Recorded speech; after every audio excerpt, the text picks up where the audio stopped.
ओम नमस्ते भगवान विघ्नेश्वराय महादेवाय त्र्यंबकाय त्रिपुरांतकाय त्रिकाग्निकाय कालाग्निरुद्राय नीलकंठाय मृत्युंजयाय सर्वेश्वराय सदाशिवाय शंकराय श्रीमन्महादेवाय नमः। ओम सर्वमंगलमांगल्ये शिवे सर्वार्थसाधके शरण्ये त्र्यंबके देवी नारायणी नमोस्तुते। ओम महालक्ष्मी नमः विष्णुपत्नी देवी नमः महालक्ष्मी प्रचोदयात्।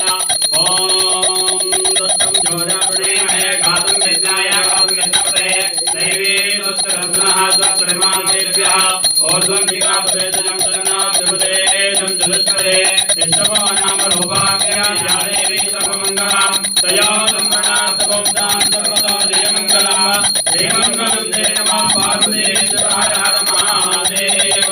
बोलो विघ्नेश्वरराज की जय, जगन्नाथ की जय, राजेश्वरराज की जय, रेणुका यल्लम्मा माता की जय, नंददेवालाल महाराज की जय, हीरांकरी महात्मा महाराज की जय, यल्लम्मा माता की जय, देवता महाराज की जय।